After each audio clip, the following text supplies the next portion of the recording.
ñu ngi leen di nuyu di leen jaajëfal yéen ñuy suivre chaîne bii di xalaat TV ñu leen di dalalaat ci seen jàngatu bés bi.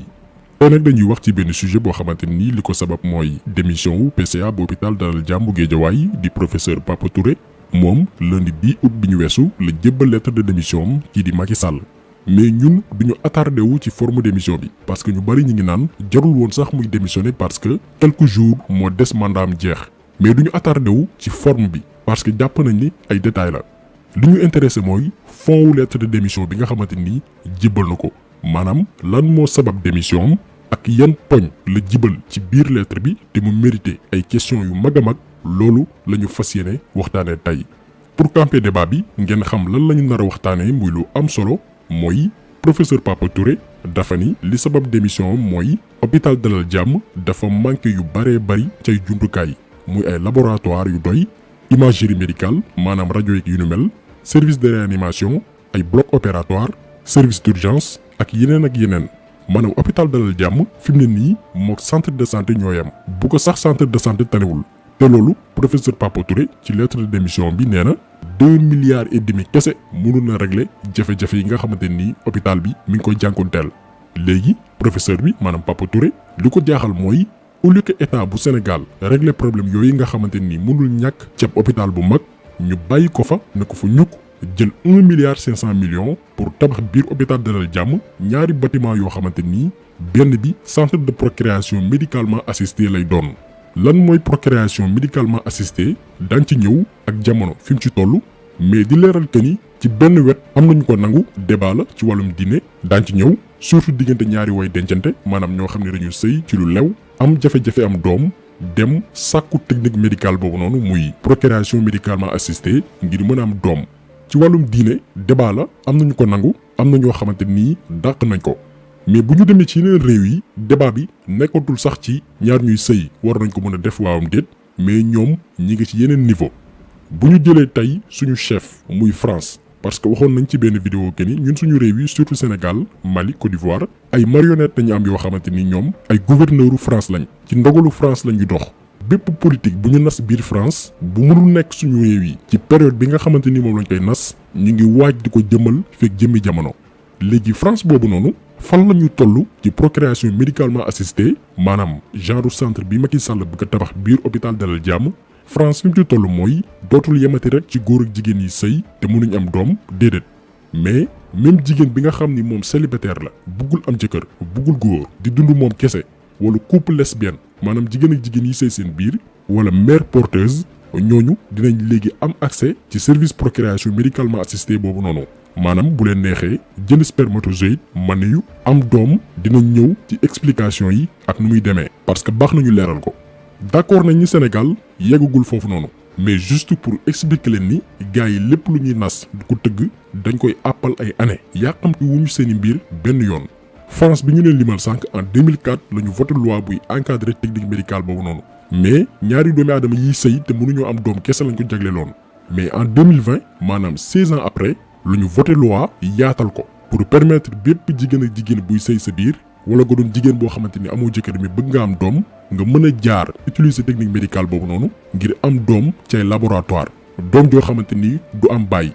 te li tax ñu am ci xel ñaar mooy comme ni ko professeur Papa Touré waxee ci lettre de démission bi hôpital Dalal Jàmm bi ñu bëgg a tabax centre de procréation médicalement assistée boobu noonu hôpital bi depuis bañ ko inauguré en 2016 service yu bari doxu fa. am na yenn cas yoo xamante ni principal lañ koy yóbbu hôpital Fann wala Dantec Macky Sall au lieu que mu régler problème yooyu noonu d'abord defu ko jël 1 milliard 500 millions bëgg faa tabax benn centre boo xamante ni du priorité te ñun ñëpp xam ne ni Macky Sall day liggéey pour l'avènement du nouvel ordre mondial moo tax yu mel nii daf ñuy interpeller ñu fas yéene cee indi quelques leeral waaye itam artu ci benn mbir boo xamante ni mi ngi ñëw te mi ngi xew ci beneen réew boo xamante ni daanaka ñun fu mu joxoñ seen loxo ñu daal di fay jublu. comme niñ ko waxee woon ci njëlbeenu vidéo bi dañuy leeral d'abord lan mooy PMA maanaam procréation médicalement assistée laataa ñuy ñëw ci lan la ci diine wax benn technique médicale la boo xamante nii ci biir laboratoire lañ koy defee maanaam bu ñu seetloo ni benn couple maanaam jëkkër ak jabar ñi ngi sëy mais dañoo infertile maanaam mënuñoo am doom dañ koy def yombal seen am doom mais ci biir laboratoire technique boobu nag dafa am ñaari méthode première méthode bi ñu koy dippee fécondation in vitro maanaam au lieu que jëkkër ak jabar gi daal di sëy naturellement pour fécondation mën a am maanaam ëmb daal ci juddu mais doom bi ci biir laboratoire lañ koy tëggee d'abord. loolu naka lay demee dañuy conserver mën yu ko góor ki tànn spermatozoïde maanaam walax jaani ci gën a sawar recueillir aussi ci yaramu ndaw si cellule yi koy may mu produire ñu koy woowee ovocyte. léegi ci biir laboratoire bi ñu boole spermatozoïde bi ñu jëlee ci jëkkër ji ak ovocyte yi nga xamante nii mooy tax fécondation mën a am. au bout de quelques jours maanaam bu ci tegee fan ñu transférer embryon bi nga xamante ni mi ngi tàmbalee formé wu maanaam li war a doon doomi aadama ñu jël ko placer ko ci utérus ku jigéen gi. lii benn la ci méthode yi ñuy wooyee procréation médicalement assistée. beneen méthode bi mooy insémination artificielle bu boobaa nag day xaw a wuute parce que méthode bii nii mën nañu ko góor ki rek la ñuy soxla léegi bu ñu ko conserver bàyyi ba soxna si toll ci période ovulation am ñu daal di injecter échantillon sperme bi nga xamante ni jëlee nañ ko ci ko góor ki piqûre ko ci utérusu ndaw si bu ko defee fécondation bi mën a am ci ni mu gën a yombee.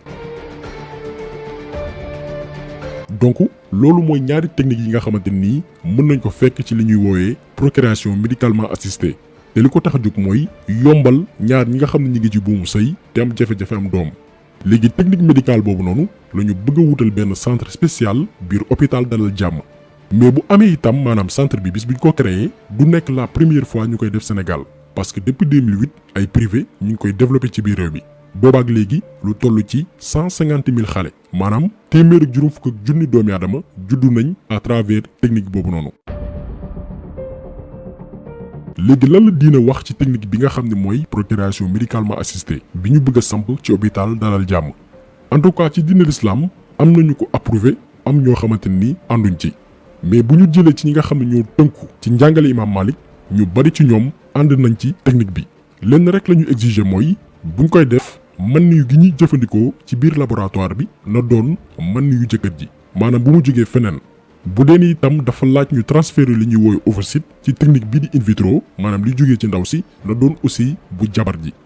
bu ñu jëlee ci église bi aussi am na tuuti nuance bu ñu jëlee par exemple ci église orthodoxe bi maanaam ñi nga xam ne ñoom dañu tënku lool ci li ñuy woowe les premiers conciles ñoom bañuñu PMA maanaam technique médicale bi ñuy defee ci laboratoire ngir di faciliter am doom entre ñaar ñi nga xam ne ñooy sëy bañuñu ko.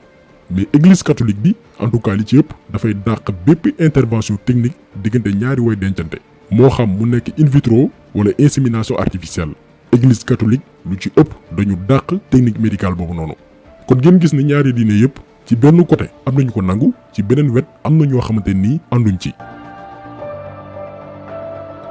xëy na ñeneen ñi dinañ posé wu la question ñi bëgg a def genre technique boobu noonu ñaata la ñuy dépenser comme xaalis en tout cas fi mu toll nii. pour am ko biir Sénégal di nga dépenser entre 1,5 million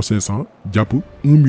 million donc c'est pas accessible à tout le monde du ñëpp ñoo ko mën a am du ñëpp ñoo ci mën a bénéficier wu. xëy na peut-être ak centre bi nga xam ne bëgg nañ ko fi def te mu jur débat bi tey comme que public lay nekk dina mën a accessible pour couple yi nga xamante nii seen diine nangu na ko te ñu am jafe-jafe am doom. mais li waral coow li te tax professeur Papa Touré démissionné mooy hôpital Dalal Jàmm bi ñu ko bëgg a def centre boobu noonu moog centre de santé ñoo yem. maanaam lu bari ci ay services médicaux fonctionné wul te loolu ñiy yëngu ci wàllu wér-gi-yaram dëggal nañ ko maanaam création wu centre de procréation médicalement assistée bi ñu bëgg a samp foofu noonu du priorité actuellement mën nañ xaar ba ci kanam ndax am na yeneen yu gën a urgent centre boobu noonu. ci fànn woowu dañ ciy déglu docteur Mansour Diouf def na ci benn intervention boo xamante nii dina am solo ñu dégtal leen ko. lii nga xam ne moom la ñu taxaw nii bëgg ko def hôpital Dalal Jàmm dafa mel ni bu ma leen koy firndeel dafa mel ni. da nga ñëw kër goo xamante ni fondation bi dëgëru rez-de-chaussée bi dafa am ay fissures nga ñëw ni da ngay tabax premier étage wala deuxième étage wala troisième étage ci kaw am na loo xam boo koy def dafa am ay fondamentaux yoo xamante ni ay c'est la base hôpital boo xamante ni nii amul service de réanimation bu fonctionnel hôpital Dalal Jàmm gis nga bu du woon Covid li ngeen fay dégg noonu Covid bii moo tax ñu improviser foofu. benn réanimation bu ñuy jëlee malade yi am Covid mais boo dindi woon Covid bi teg ko fële hôpital Dalal Jàmm réanimation ba fa nekk c'est pas fonctionnel yéen ñu dégg baax li may wax ni mooy loolu donc yow yor nga hôpital boo xam ne amul réanimation benn ngoo service imagerie bi ñuy wax service radiologie bi nga xam dafa war a am scanner am ay IRM ak yu ma demoon yooyu yëpp jàppandeegul comprendre laboratoire bi jàppandeegul service de gynécologie bi parce que gynécologie dafa am gynécologie ak obstétrique bi mooy wàllu maternité beeg yooyu donte maternité ba nit ñaa ngi fay accoucher ak yooyu mais service gynécologie bi nga xamante dañ fa def ay bloc foo xam ne dañu war a opérer yu demee noonu fonction yooyu yëpp dara fonctionné wu fa léegi yow nga jéggi loolu lépp nga ne da ngay dem defari fu ñuy defee ay procréation médicalement assistée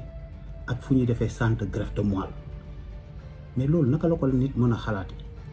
Sénégal dañu am problème mu hiérarchie des priorités yooyu yëpp offre de soins la yoo xamante ni jombul Sénégal daf ko war a am loolu ça doit être la norme. donc na ko déggandoo parce que genre sujet yi dañuy préférer souvent di ci boole ñi nga xam ni seen xam-xam dafa màcc ci wàll wi ngeen gis ni kon am na yeneen priorité yu nguuru Sénégal war a saafara professeur Papa Touré wax na ko ci lettre d'émission bi. hôpital Dalal Jàmm ñoo ngi xaar ba tey subvention bu toll ci 2 milliards ak lu teg pour améliorer seen plateau technique Macky Sall li jëntuwul loolu noonu nga xam ni urgence la jël 1 milliard ak lu teg pour tabax ay centre yoo xamante nii benn bi pour procréation médicalement assistée lay doon ak beneen centre boo xam ni greffe de moelle lañ fay def waxuñu loolu amul solo déedéet xëy na mën na dimbale ay doomi aadama mais dafa am lu ko jiitu te loolu ba léegi wutuñ ci saafara léegi nag question bi ñuy posé wu mooy lan la Macky Sall di yàkkamti pour créer centre bu ni mel ci ban jamono la ko def mooy bi France voté mercredi 29 juillet 2020 bi ñu weesu benn loi pour jigéen yi nga xamante ni ñoo ngi sëy seen biir nekk en couple ak ñi nga xam ni ñoom kese ñoo nekk ñoom itam ñu mën a jaar ci procréation médicalement assistée ngir am doom maanaam dootul yam kese ci góor jigéen yi nga xam ne ñi ngi sëy nekk ci buumu sëy mais jigéen ak jigéen yi sëy seen biir wala ki nga xam ni bëggul góor su leen neexee am doom ju amul bàyyi bañ na ko sax ba ci acte de naissance su xale bi au lieu que ñu def nom du père et nom de la mère maanaam turu yaay gi ak turu baay gi dinañ am possibilité léegi def fa mère maanaam ñaari lesbiennes yi nga xamante nii ñoo ko jur. ndax Sénégal fa la jëm en tout cas ñun li ñu tiital mooy depuis des années depuis ay at suñu réew mi ngi teg ay jéego yu mag a mag ngir yombal xeetu mbon yu ni mel ci nguuru Macky Sall la ñu jël ministère de la femme de la famille et de l'enfance yokku ci genre mooy lépp lu ëmb góor jigéen ak jigéen yi sëy seen biir ak yeneen yu xeetu ak ñoom bu njëkk passeport permis de conduire dañ ciy bind sexe maanaam masculin ou féminin góor nga wala jigéen nga ci nguuru Macky Sall lañ ko dindi def fa genre maanaam Sénégal du góor ak jigéen yi kese mais góor jigéen yaa ngi ci biir jigéen ak jigéen yi sëy seen biir yaa ngi ci biir maanaam psychologiquement ñoo ngi ñuy préparer depuis des années ndànk-ndànk pour nanguloo ñu benn société boo xamante nii góor jigéen ak yu ni mel dañuy am même droit que ñun ci biir réew mi te ñun duñ ci bàyyi xel ñun sóoraale wuñu loolu lépp alors que projet bi ñu ngi koy dérouler étape par étape ci institution yi la ñuy jaar ba noppi en attendant ñu développer ko ak ay yeneen manière ba suñu xel yi ñun sénégalais yi nangu góor jigéen nangu jigéen ak jigéen yi sëy seen biir parce que dañuy dem ba tàmm ko dem ba mën a dëkk ak ñoom mën leen supporter moo tax moytu leen sénégalais yi nga xamante ni ñi ngi naan góor jigéen yi ak jigéen yi sëy seen biir déranger wuñu leen fi mu nar a mujj mooy bépp jigéen ak jigéen buy sëy nga dem hôpital wut man yu maanaam sperme ñu dugal ko laboratoire ñu defal la fécondation in vitro wala insémination artificielle ngir nga mën a am doom fii la ñu nar a jëm bu ñu deflu attention ndax ñi ngi teg jéego yi ñi ngi teg benn centre boo xamante nii ba tey leeralaguñ ñan ñoo ko nar a jëfandikoo.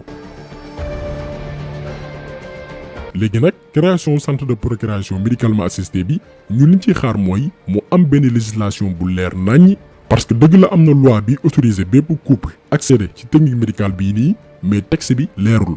dafa war a am benn législation bu leer naññ buy wax ni procréation médicalement assistée pour couple yi nga xamante nii góor ak jigéen lañ ko permettre képp ku koy def nga présenter li nga xam ne mooy certificat de mariage ñu xam ne ñii couple góor ak jigéen la. bu ko defee texte bi dina leer naññi que ni jigéen ak jigéen yi sëy seen biir bokkuñ ci góor jigéen yi bokkuñ ci parce que buñ ko leeralul ñoom tamit mën nañ wuti ay mères porteuses ngir mën a am doom li mat a leeral mooy ci loi bi nga xam ne mooy autorisé procréation médicalement assistée bu ñu yemee rek ci bépp couple mën na ci jaar ngir am doom yem fa lesbiennes yi mën nañ ci bénéficier wu borom ñaari tur yi mën nañ ci bénéficier wu ak ay mères porteuses mais bu ñu tëggee loi bu leer naññi yaakaar naa ni dinañ dàq bépp jiixi jaaxa ci wàllu wi mais yow régler goo loolee lépp di profiter pour créer benn centre alors que am nga yeneen priorité yoo war a régler ci wàllum santé kon ñun ñoo yey tiit kon jàngatu tay bi loolu la woon di artu nguurum Sénégal waaye itam yëgal sénégalais yi centre bi fi Macky Sall bëgg a tabax te ci wàllum loi leeragul ñi ci war a bénéficier wu maanaam centre bi ñan ñoo tax ñu tabax ko waaye itam lan moo tax ñu yàqamti alors que hôpital Dalal Jàmm am na lu bari lu ko màngee ci wàllu matériel ak équipement mais tamit personnel sanitaire boo xamante ni doy na donc jàngat bi tey loolu la woon ñu ngi leen di gërëm di leen jaajëfal di leen dig daje beneen yoon ci beneen jàngat jaa ngeen jëf